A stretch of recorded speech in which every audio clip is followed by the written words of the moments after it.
Good evening, everyone. Welcome to the Matchday -1 press conference with England coach Gareth Southgate and captain Harry Kane.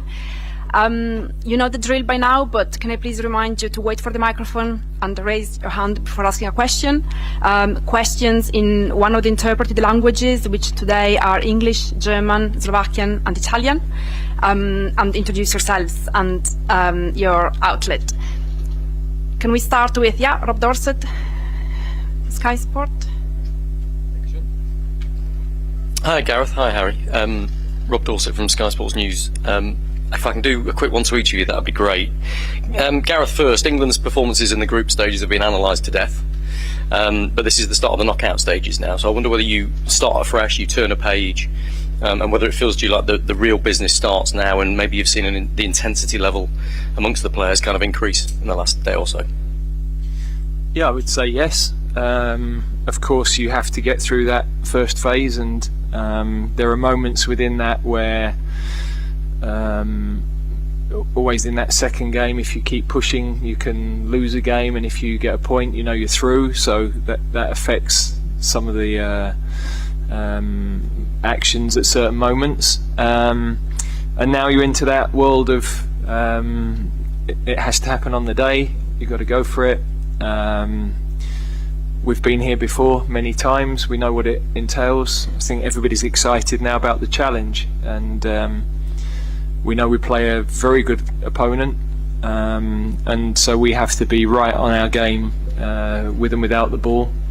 And we know that some parts of our game we've executed well, and some we need to do better. But I've seen a lot of signs within the game against Slovenia and since then that's starting to come. So I'm excited about the game tomorrow.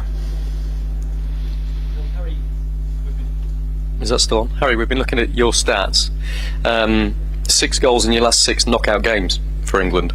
Those would suggest this is when you come alive. Does something change inside you?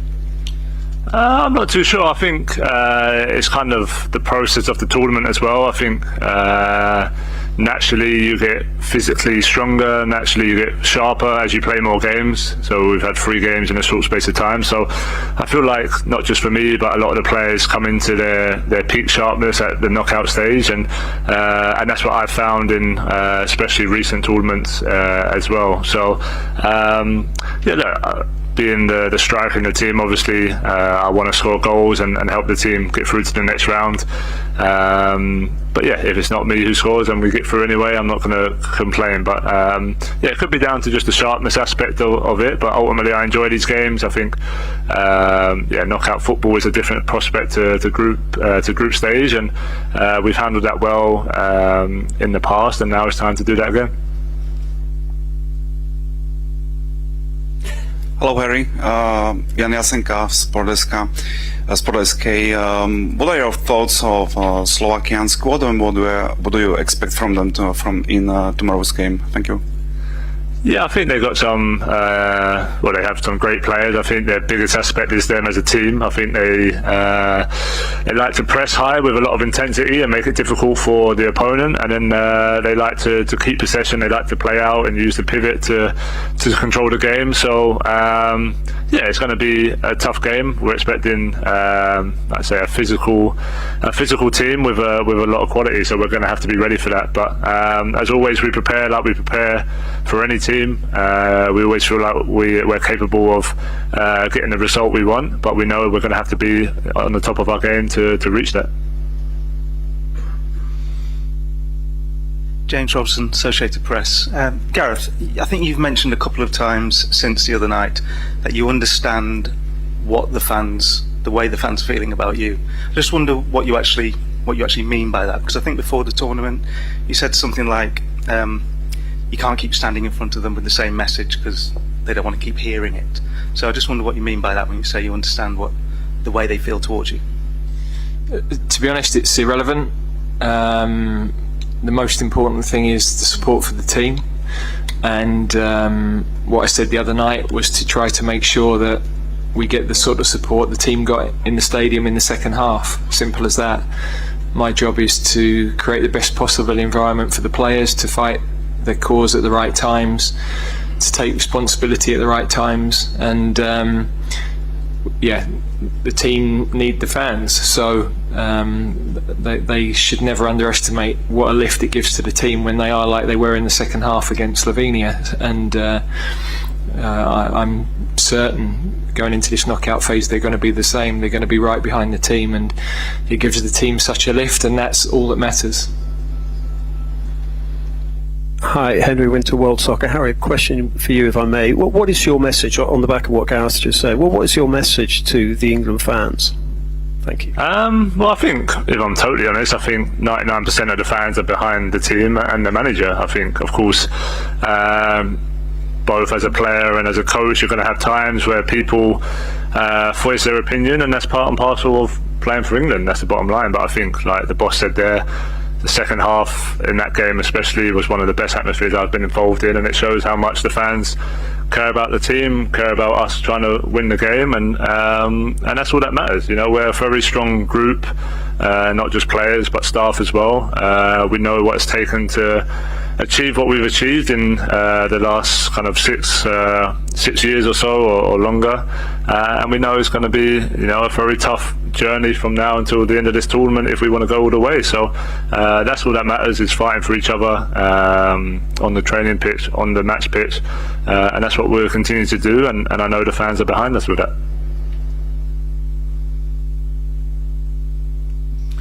Hi Gareth, hi Harry, Jerry Lawton, Daily Star.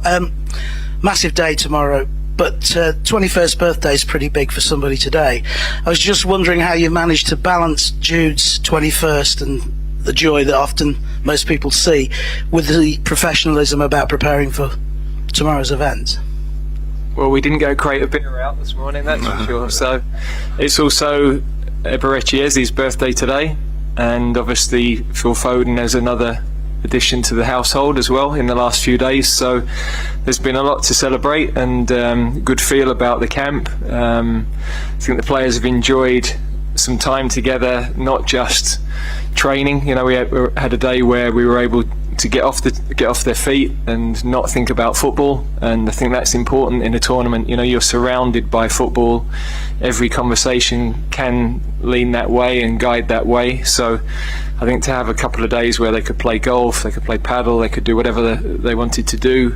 There's no science behind that, there's no data behind that, but there's something about enjoyment that you have to remind yourself, and I think that's a crucial part of a team. Hi both, good luck tomorrow. James Ollie from ESPN. Just firstly, is everybody available to start tomorrow, Gareth? Well, Luke wouldn't be available to start, but we'll have a chat with the medical team, see whether he can play a part, or whether it's whether he could do with a little bit more training first. Everybody else, Kieran, Phil Foden, all good? Yeah. And at the last two tournaments, the performance level seemed to go up quite significantly in the first knockout round, beating Senegal and obviously beating Germany at Wembley. How much confidence can you take from that? And is sort of the reality that nobody will really care about the rights and wrongs of the group stage if you get it right from here? Well, that is the reality, and of course we have to deliver it. So, but the fact is, you go into a different mental state. It's everybody knows that knockout football is jeopardy. Everybody knows that on a given day, an opponent can make it really tough for you. You know that the quality of the opposition left is high, and so it changes the mindset. It's about how far can we go. We're trying to achieve something exceptional, but it's a step at a time, and tomorrow is a chance to improve aspects of our game, but to show composure at the moments. The game will take us in different directions at different moments, and you've got to be able to respond and react in the right way at all of those moments. So we have thrived in those challenges in the past, and we're looking forward to tomorrow. Hi Gareth, Jack Pitbrook from The Athletic. You've been pretty honest about your assessment of the performances in the group stage games. Are you thinking more about small tweaks from that at the moment, or more fundamental changes? Well, I think a team is never quite as poor as people might think, and never quite as good as people might think. You're probably about 5% off where you'd like to be, and therefore you've got to be very careful not to throw everything out the window and lose things that you're doing well and lose continuity and the confidence that comes from players playing together and the understanding that comes from those moments. And you have to ignore external advice and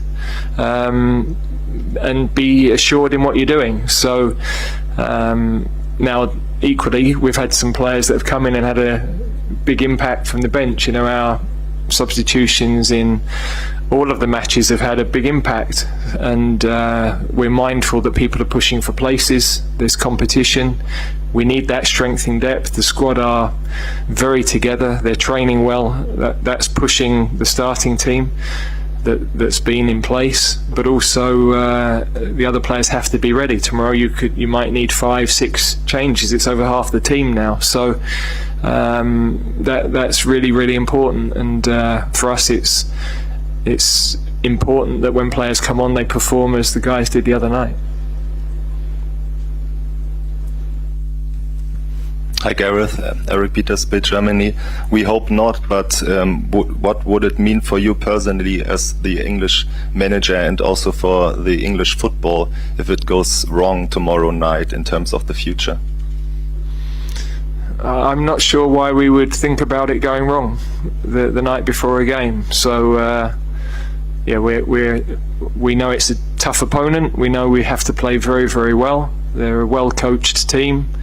They have a good spirit. They run a lot, and they play well. So, we have to give a very good version of ourselves to win the game. Simple as that. Hello, this is Pierre from L'Equipe. Gareth, in 1996 you were part of a team that were not that confident, and after the famous goal of Gaza against Scotland, suddenly the dynamics changed. And I was wondering, do you think it could be the same? Maybe a great goal could help this team to get confidence and to fulfill its potential? Yeah, I think confidence is growing because the players know that a lot of the performance against Slovenia was a step in the right direction. We have to find more quality in the final third, more incisiveness in the final third, but we have the players to do that, and that understanding of playing together and sticking to the plan and making sure that we show the right level of composure to sustain attacks when we're in those areas of the pitch. All of those things will add to the performance. So, of course, goals have a huge impact on individuals and huge impact on teams, but it doesn't necessarily have to be just one moment. I think you have to keep showing evidence of what you're doing well and building belief in what you're doing. Question for Gareth. Another question about the psychology ahead of a big game like this. What do you say to the players? Do you just talk about how big and important this game is to so many people, or can it sometimes be better to make sure that the fear of losing doesn't overpower or limit the performance? Yeah, we shouldn't have a fear of losing. It's about opportunity. You're trying to reach for something that's a challenge, and we've lost football matches before, and you wake up the next morning, you feel pretty poor about it, but life goes on.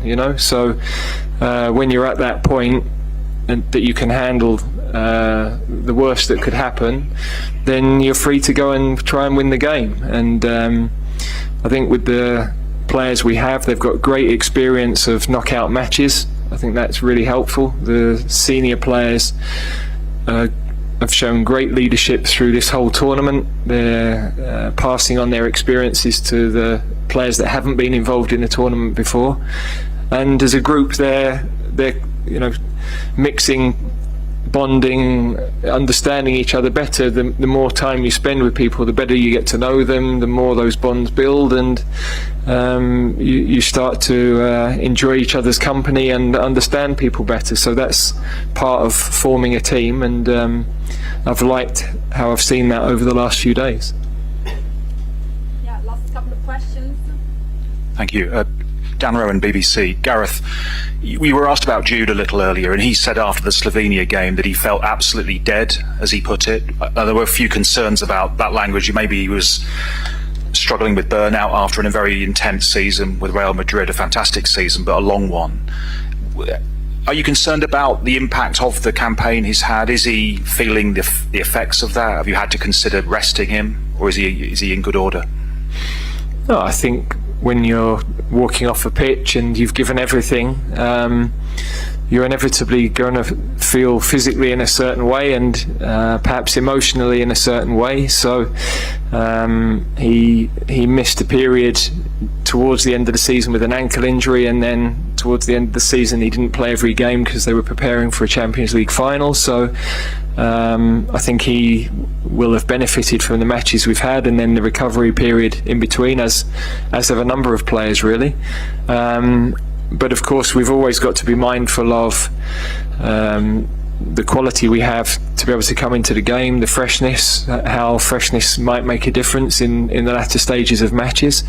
But yeah, I'm not concerned about where he's at in terms of his condition at all. He's obviously smiling a lot today. It's a big day for him, and a reminder of his age and how well he deals with all the expectation around him at a remarkably young age. You know, I can think of few players who've had to live in that world, and I can understand that his world is different to most other 21-year-olds that I know. So he's dealing with that exceptionally well.